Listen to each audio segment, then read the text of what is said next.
네, 전격 인터뷰 더불어민주당 원내대변인 김현정 의원과 먼저 말씀 나눠보겠습니다. 어서 오십시오. 네, 평택시병 김현정입니다. 네, 자 대장동 개발비리 사건 항소 포기 사태에 반발한 검사 18명 가운데 검사장들이죠.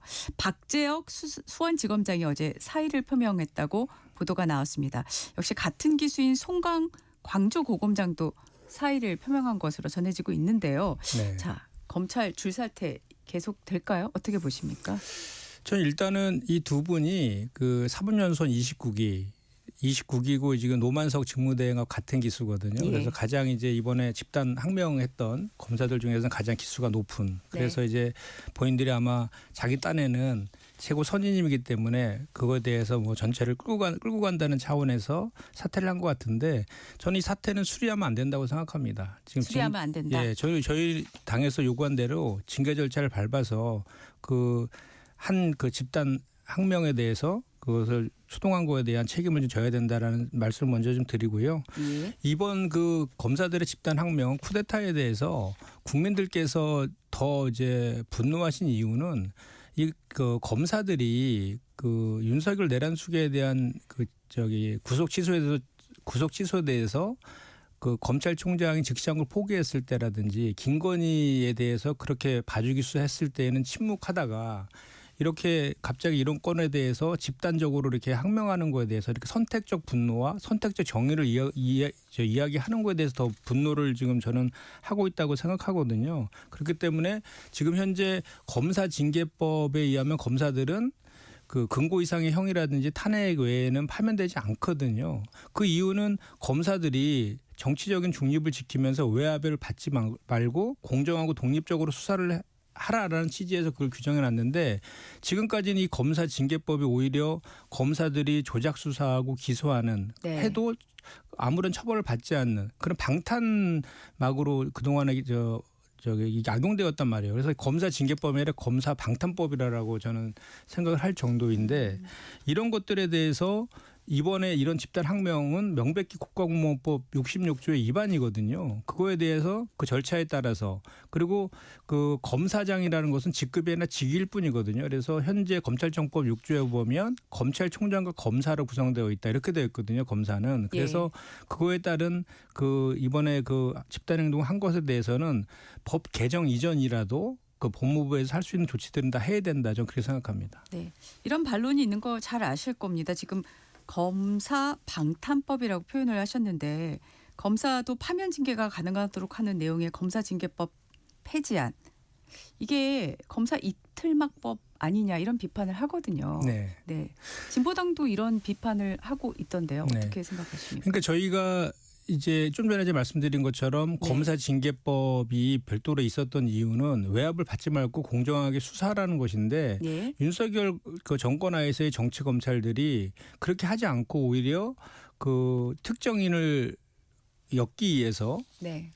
수사를 조작하고 또 기소를 남발하는 이런 이제 폐단들이 생겼기 때문에 검찰 개혁이 이제 화두로 지금 들어와 있는 거 그거에 대한 원인 제공은 검찰 스스로가 자초한 것이라고 생각하고요. 네. 국민의힘도 그 검사 이틀망법이라고 하는 것도 보면 어떻게 보면 윤석열 정권의 정치 검사들과 한 배를 탔거든요. 국민의힘도 예. 그것들에 대해서 본인들의 잘못을 덮기 위한 저는 주장에 불과하다고 생각을 하고요. 네네. 지금 저희가 지금 이번에 검사징계법을 폐지하고 검찰청법을 개정하자는 것은 네.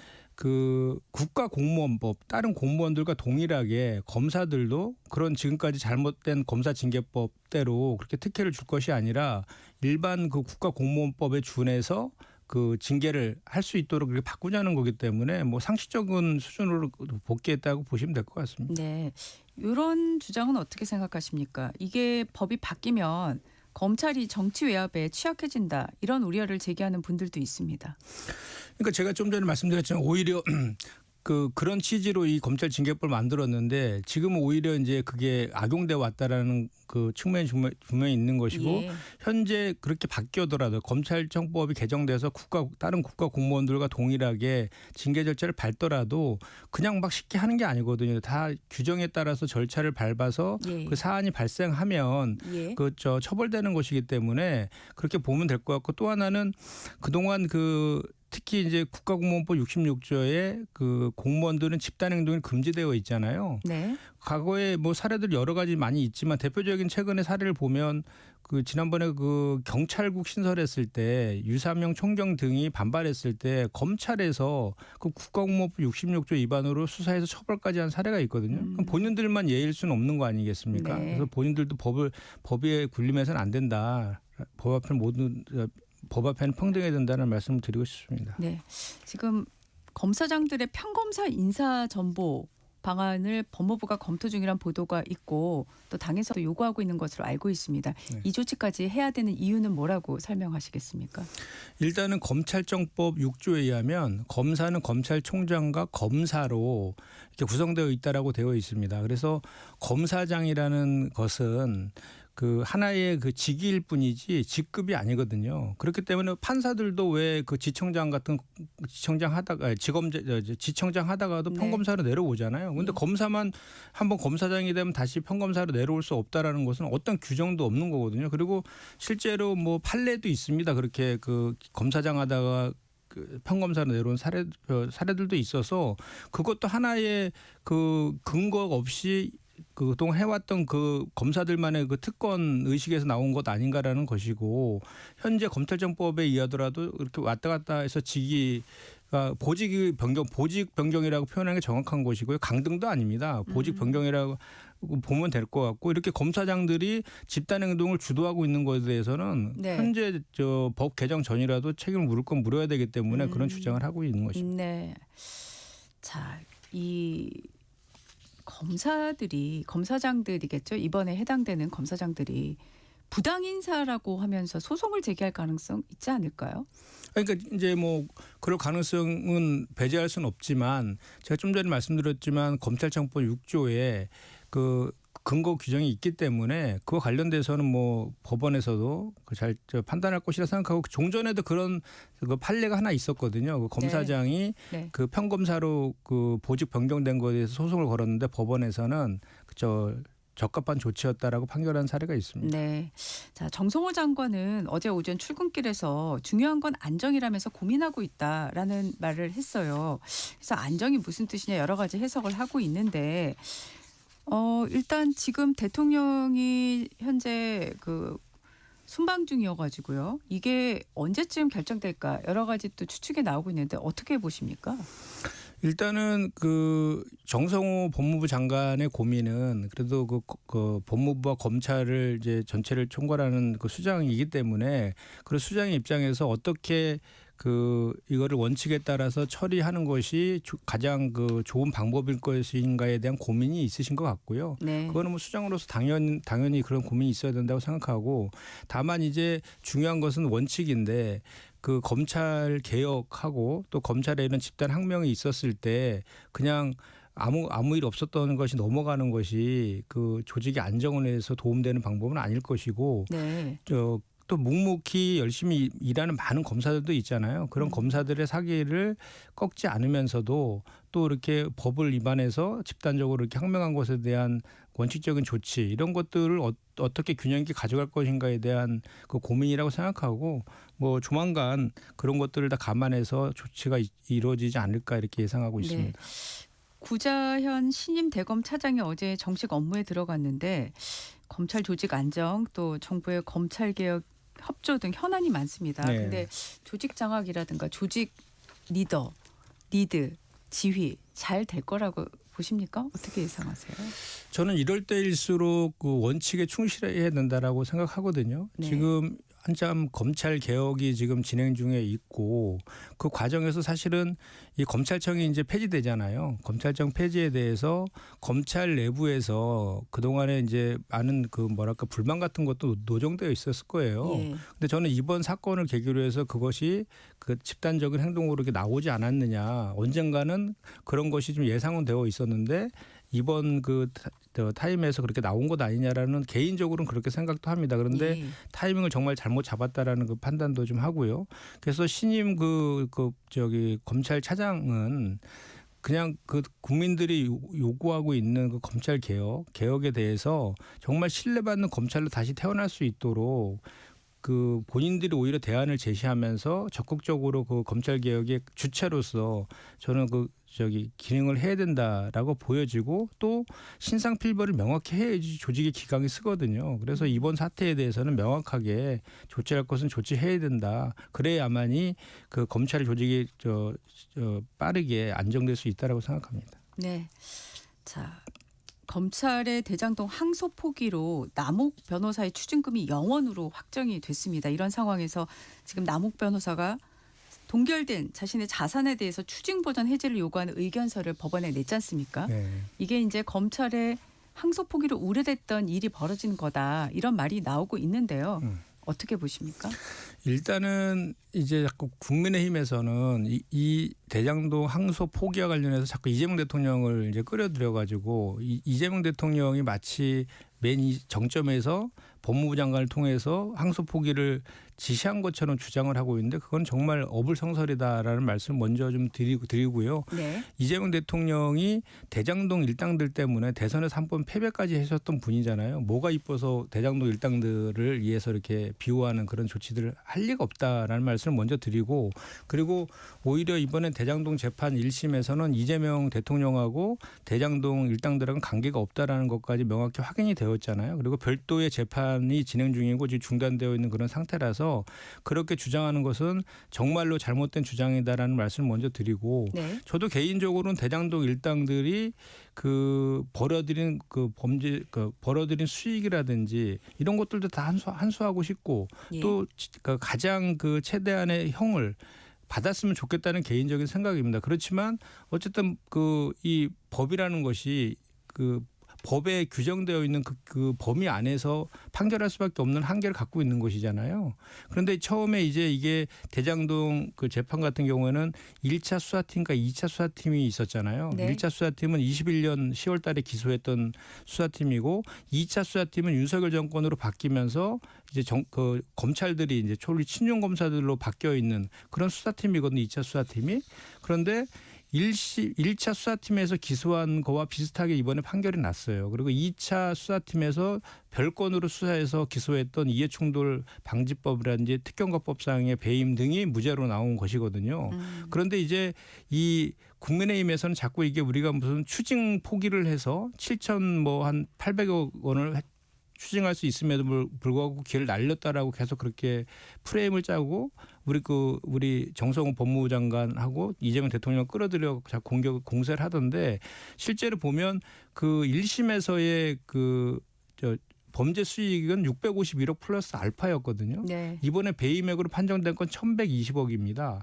그런데 2차 수사팀에서 그것을 7,880억으로 이렇게 높여가지고 공소장을 변경을 하는 거 아닙니까? 그런데 네. 법원에서는 이 성남시하고 민간업자들이 같이 사업을 통해서 수익을 배분받기로 했던 것은 그 토지 분양 수익이라는 거예요. 그런데 2차 수사팀은 아파트 분양 미래 수익인 아직 확정도 되지 않고 확인도 할 수 없는 그 당시 계약 시점에서는 그 아파트 분양 수익인 3천 몇 억까지 포함해 갖고 그거를 추징액수로 좀 공소장을 변경한 거였거든요. 근데 네. 실제로는 이제 토지 분양 대금만이 이제 양쪽의 그 계약상에 했던 그 금액이다 그래서 그것이 대충 한 6천억 정도 됩니다. 6천억. 네. 근데 그 중에서 5대 5로 이제 이익을 분담하기로 했기 때문에 성남시가 3천억 정도를 받을 수 있어야 되는 거였거든요. 네. 그런데 그 중에 1,800억을 그 배당으로 받았거든요. 그러면 한 1,200억 정도가 지금 못 받은 액수잖아요. 예. 그래서 이번에 법원에서는 그 차액인 1,120억을 지금 배임으로 추징한 거였거든요. 추징해 놓은 거거든요. 네네. 그리고 지금 현재 2,070억을 또 그 보전 조치를 해놨잖아요. 그렇기 때문에 지금은 1,120억 있지 않습니까? 그리고 2,070억이 보전되어 있기 때문에 1,120억을 갖다가 회수하면 되는 것인데 바로 2,070억이 보전 조치되어 있기 때문에 그 금액에 대해서 가압류를 하고 민사소송을 해서 회수하면 성남시 입장에서는 본인들이 배임으로 피해봤던 액수들은 다 해소할 수 있는 가능성이 있는 것인데 그것을 7,800억 2차 수사팀이 근거 없이 제시했던 이 7,800억에 대해서 추징을 할 수 있는 기회를 놓쳤다라고 주장하는 것은 네. 적어도 이 법원의 판결에 대해서는 완전히 거짓말을 하고 있다라고 말씀드릴 수밖에 없습니다. 네. 이게 그러면 우려했던 일이 벌어진 거다라는 지적은 아니다라는 말씀이신 거죠. 그러니까 지금 예. 그 7,800억에 대한 걸로 생각을 하고 지금 추징 몰수를 얘기하고 있기 때문에 지금 남욱 변호사의 재산, 동결 자산에 대한 추징 보전 해제에 대해서는 그러면 최종적으로 의원님의 생각은 어떠신가요? 일단 법원에서 저는 그걸 인용하지 않을 것이라고 생각하거든요. 법원에서 인용하지 않을 것이다. 그렇기 때문에 빨리 그런 조치들이 그렇게 실제로 예를 들어서 보존을 해제하기 전에 빨리 가압류 조치를 해가지고 네. 보존 조치를 한 다음에 민사소송을 통해서 해소하면은 네. 될 일이다라는 말씀을 좀 네. 드리는 거고요. 알겠습니다. 네. 오늘 국정조사를 두고 또 여야가 협의를 하는데 지금 계속 평행선을 달리고 있잖아요. 네. 협상 시한은 언제까지로 보십니까?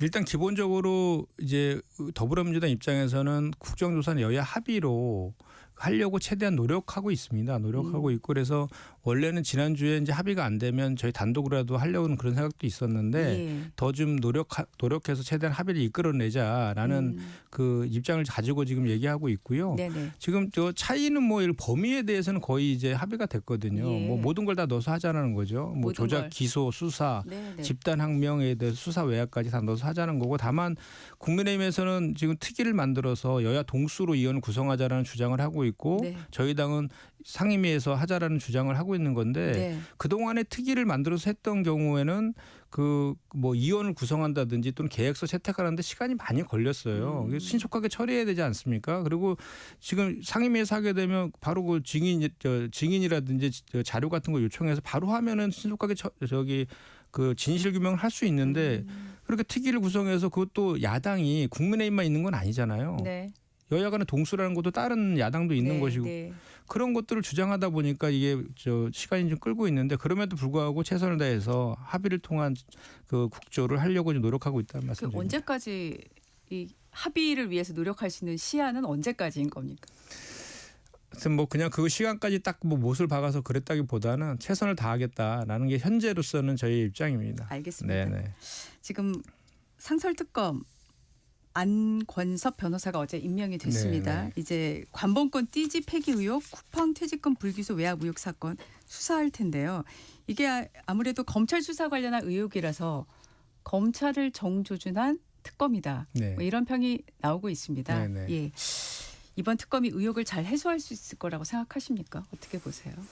일단은 그 상설특검이요. 2014년도에 이제 박근혜 정권 때 여야 합의로 도입이 됐어요. 그 박근혜 당시 대통령의 공약이기도 했었거든요. 예. 근데 당시 새누리당하고 저희 이제 그 민주당하고 같이 합의해서 처리한 것인데 상설특검이 도입된 배경은 검사가 공정하고 신뢰성 있는 그 수사를 하기가 불가능하거나 정치적 공방이 있는 사건인 경우에는 간단한 절차를 통해서 상설특검을 통해서 하자는 취지로 도입된 거라서 이번 두 가지 의혹 사건이 있지 않습니까? 간본권 띠지 분실 사건이라든지 쿠팡 퇴직금 미지급 그 수사 외압 관련된 거는 딱 거기에 정확하게 맞아떨어지잖아요. 검찰과 관련된 그런 내용들이기 때문에 예. 자기가 자기에 대한 수사를 객관적으로 공정하게 할 수 없을 거 아니야. 없을 거라고 생각되지 않습니까? 그렇기 때문에 그런 차원에서 하는 특검이라서 네. 조속하게 빨리 처리했으면 진실 규명을 했으면 좋겠습니다. 네. 다음 질문 드려보겠습니다. 김민석 총리가 어제는 서울시가 광화문에 공사 중인 네. 6.25 참전국 기념공간인 감사의 정원에 현장을 갔어요. 네. 사업이 법적 절차적으로 제대로 추진되고 있는지 확인하겠다는 입장을 밝혔는데 최근에 오세훈 서울시장 역점 사업에 잇따라 목소리를 내고 있습니다. 이거 어떻게 봐야 될까요? 일단은 최근에 이제 문제가 되는 게 종묘 부근에 초고층의 재개발을 한다는 것과 한강버스의 안전 문제하고 안전 문제잖아요. 네. 그리고 어제 이제 그 감사의 정원. 감사의 정원을 지금 방문하셨는데 네네. 일단 앞에 안전과 그 역사와 관련된 것은 뭐 그 시민의 생명과 안전을 가장 최우선적으로 해야 됨에도 불구하고 한강버스를 이제 본인의 치적으로 좀 포장하기 위해서 그동안에 16차례에 걸쳐서 고장이 났거든요. 그렇다고 예. 하면 좀 운행을 중단하면서 안전 조치를 거의 한 다음에 다시 운행을 재개해도 괜찮은데 계속해서 그 사고 나고 있으면 문을 제기하는 거에 대한 그런 문제 기본적인 문제 제기라고 이제 보여지고요. 종묘 문제 같은 경우도 역사는 개발로 만들어지는 게 아니잖아요. 그래서 유네스코에서도 지금 공문까지 와서 지금 초고층 그 개발하는 거에 대해서 강력하게 이제 유감을 표명하면서 환경 영향 평가를 받을 것을 권고하고 네. 그 조치에 대해서 한 달 이내 회신해 달라라고까지 지금 공문까지 며칠 전에 왔다고 합니다. 그래서 그 국가문화재청에서는 서울시랑 문체위하고 문화재청이 같이 좀 팀을 하나 만들어서 네. 국민들의 여론도 듣고 공론화 작업도 하자라는 제안까지 했으니까 그렇게 좀 했으면 좋겠다는 거고, 이 감사의 정원과 같은 경우에도 이제 6.25 참전국에 대해서 뭐 이게 밭도로촌 같은 그 조형물을 갖다가 그 광화문 광장에 이제 거기다가 세우겠다 이런 뭐 취지인 것 같아요. 그런데 뭐 6.25 참전국들을 기리고 이런 것들에 대한 반대하는 건 아니지만 굳이 거기다가 그 밭도로총 하고 있는 그런 조형물을 설치하는 게 적합한 거에 대한 그런 것들을 한번 보기 위해서 가셨던 것 같습니다. 그 바쁜 일정 속에 연달아서 이렇게 서울시의 사업에 대해서 계속 현장까지 가고 목소리를 내시잖아요. 그러니까 지금 안 그래도 서울시장 후보군의 유력한 주자로 언급이 되는데 그런 해석이 나오는 거는 어떻게 보면 자연스러운 거 아니겠습니까? 일단은 뭐 정치인들 정치적인 영역이니까 그렇게 이제 그런 해석들 관점도 있는 것 같은데, 일단 총리님께서는 내년 지방선거엔 출마할 생각이 없다라고 현재까지는 분명하게 이렇게 입장을 지금 밝히고 있는 것이고, 총리님 외에도 저희 당에서도 시민들과 안전과 또 역사와 관련된 문제들이기 때문에 네. 그것은 시민들의 의견이 대단히 중요한 거고, 시민들의 의견을 무시한 채 일방적으로 이렇게 추진하는 것은 문제가 있다는 그 차원에서 또 문제 제기도 하고 있는 것이기 때문에, 또 국무총리는 뭐 그 전체의 우리 각 부처라든지 지방자치 지자체나 이런 것들을 총괄하는 역할을 하는 거기 때문에 그런 예. 차원에서 가신 거로 봐주셨으면 좋겠습니다. 알겠습니다. 당내 관련한 뉴스 좀 질문 하나 드리겠습니다. 그 민주당이 내년 6월 지방선거를 대비해서 권리당원의 권한 강화를 핵심으로 하는 공천 룰 개정에 지금 들어갔는데 내일부터 이틀간 지금 투표를 실시하는데 이게 핵심 내용이 당 대표하고 최고위원을 선출할 때 대의원하고 권리당원의 투표권을 1인 1표로 동등하게 부여하는 거, 이 내용이 좀 핵심이라고 지금 보도가 나오고 있습니다. 혹시 이 내용 맞을까요? 일단은 그 6개월 이상 권리당원들에 대해서 의견을 묻는 겁니다. 그래서 그 일종의 이제 우리 당원들 대상으로나 여론조사라고 보시면 되고요. 아, 투표가 아니고 여론조사입니까? 예, 그러니까 어떻게 생각하느냐에 대해서 이렇게 네. 묻는 거라서 그걸 가지고 이제 참조하겠다 뭐 이런 거고, 그 이후에 절차들도 또 쭉 이어져 나가거든요. 네네. 그래서 6개월 이상 권리당원들 대상으로 하는 것이고, 뭐 이번에 1개월, 10월 달에 당비를 낸 분들을 네네. 대상으로 한다, 이렇게 약간 좀 오해 있게 좀 그 웹자보가 나가가지고 앞에 6개월 이상. 10월 한 달간 당비를 네. 납부한 권리당원에 한정된 게 아니라는 말씀이시죠? 예, 당연히 10월 달에 내시면 앞에 6개월도 쭉 냈을 거라고 전제하고 그렇게 웹잡을 만들었다고 하는데, 6개월 네. 이상의 권리당원들을 대상으로 해서 의견을 네. 묻는 그런 절차다라고 보시면 뭐 됩니다. 표결이 아니니까 통과다 아니다 가부를 얘기할 수 있는 상황은 아닌 것 같은데요. 네. 당내에서 이 안건에 대해서는 여론이 전반적으로 어떻습니까? 일단은 표의 등가성에 있어서, 그러니까 저희가 대의원 제도를 좀 도입을 해서 대의원대에서 약간 좀 표에 이제 한 20대 1 비율로 지금 권리당원보다 더 준 이유는 취약지구에 대한 배려 차원에서 그랬던 거거든요. 그런데 이제 그것이 최근에 이제 당원 주권 시대를 천명하면서 표의 등가성이 필요하다는 주장들은 오래전부터 끊임없이 이어져 왔었고요. 다만 이제 대의원들에 대한 권리들은 그렇게 투표했을 때 표의 등가성에서 20대 1로 그거를 가중치를 주는 것이 아니라 오히려 당의 주요한 의사결정 과정은 있을 때 대의원들이 그런 의결 같은 걸 할 수 있는 뭐 그런 식의 또는 예산을 더 취약지구에 지원한다든지 이런 방식으로 지원하는 것이 그 맞는 방향 아니냐라는 주장들이 계속 있어 왔던 것이죠. 네, 무난하게 그 다수의 의견이 모아질 걸로 생각하십니까? 저는 뭐 더 상당히 많은 숫자는 표의 등가성이 필요하다라고 그렇게 나올 거라고 예상하고 있습니다. 네, 의원님 오늘 말씀은 여기까지 듣도록 하겠습니다. 지금까지 더불어민주당 원내대변인이신 김현정 의원이었습니다. 고맙습니다. 네, 고맙습니다. 전격시사 잠시 후 돌아오겠습니다.